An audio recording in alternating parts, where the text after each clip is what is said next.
Welcome to today's Explainer. We're diving into a really fascinating technical evolution in the world of AI right now. Think of it as a heavyweight showdown between two totally distinct context augmentation paradigms. In one corner, we've got the established champion, RAG, and in the other, the high-speed challenger, CAG. If you're looking to understand how enterprise AI is being fundamentally re-engineered for speed and massive scale, well, you're in exactly the right place. Let's start with the core problem we're actually trying to solve here. To really get why these architectures even exist in the first place, we have to look at the baseline limitations of large language models. Because for all their incredible power, LLMs have a couple of massive blind spots.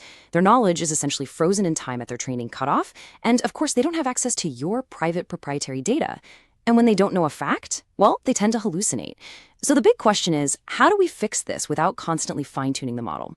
Because fine-tuning modifies those underlying weights. It's super expensive computationally, it's prone to catastrophic forgetting, and it literally just can't give you real-time data updates.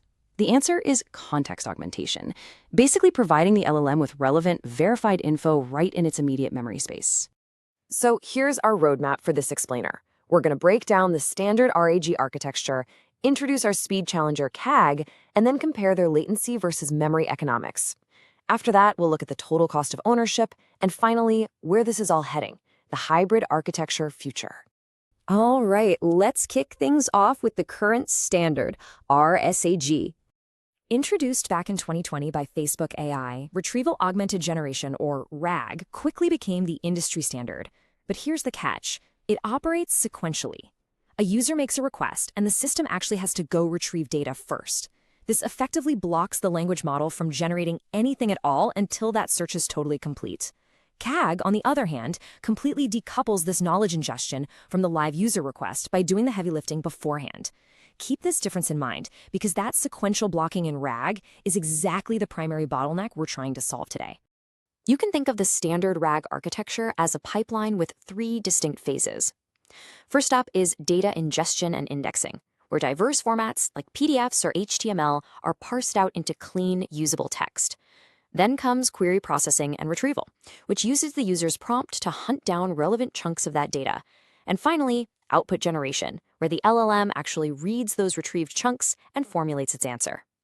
Now, standard retrieval isn't always perfect, right? Which has led to some really cool advanced RAG techniques. One absolutely fascinating method is hypothetical document embeddings, or HYDE for short. Instead of just querying a database with a user's raw prompt, the system actually asks the LLM to generate a hypothetical draft answer first.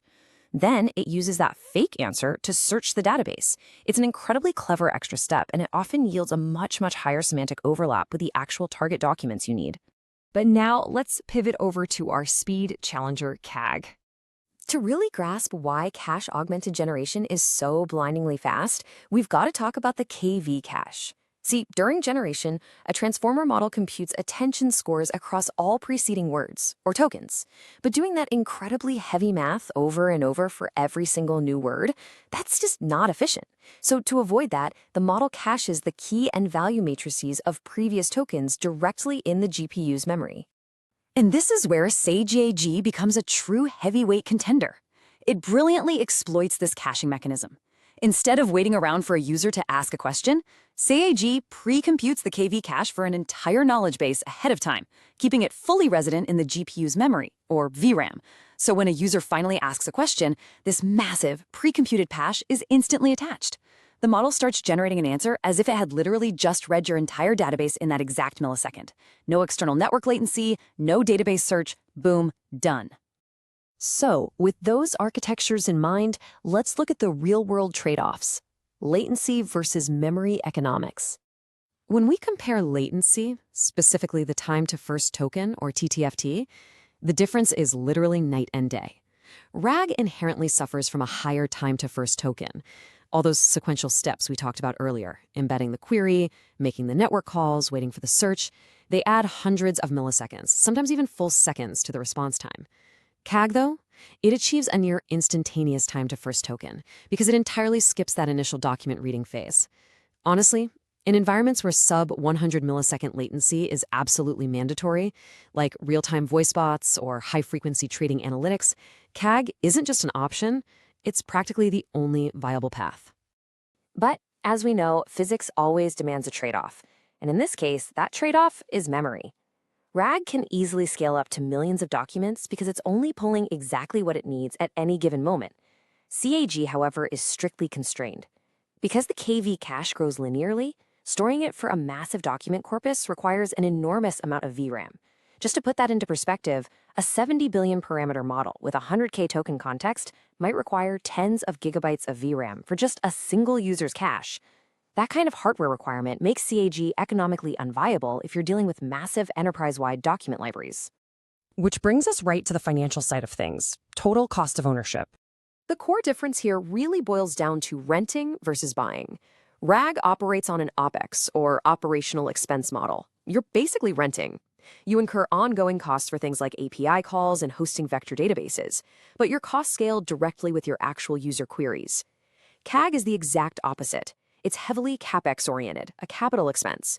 You literally have to buy or provision sustained high-end GPUs, like NVIDIA H100s or A100s, just to keep that massive cache resident in memory. While your actual compute cost per query is lower, that huge baseline reservation makes idle time incredibly expensive. So CAG really only makes financial sense when you have an exceptionally high query volume hitting a shared, static knowledge base. So where is this all heading? Let's talk about the hybrid architecture future. Enter hybrid prefix caching. This is a system that masterfully leverages the strengths of both heavyweights. Imagine taking your static, universally applicable knowledge, like your company's core policy framework, or standard system formatting instructions, and pre-computing that via CAG. That becomes your stable, lightning-fast prefix. Then, for the dynamic, user-specific stuff, like a customer's live transaction history or real-time web search results, you fetch that dynamically via RAG. You basically concatenate that stable CAG prefix with the dynamic RAG suffix. It really is the best of both worlds. And this engineering just continues to evolve. Take self-RAG, for example.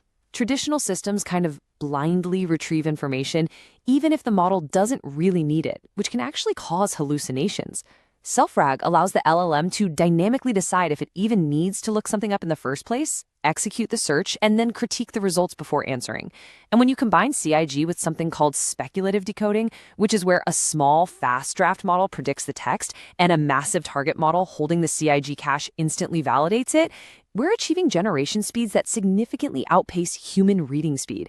It's wild. So we've seen how these two heavyweights trade blows on latency, memory, and cost, ultimately teaming up to create the next generation of AI infrastructure. As these hybrid architectures successfully combine CAG's blistering speed with RAG's virtually infinite scale, it leaves us with one vital question to ponder. How will ultra-low latency transform your interactive AI applications? Thank you so much for joining me for this explainer. I really hope this breakdown has empowered you to rethink how you architect your own AI solutions. Catch you next time.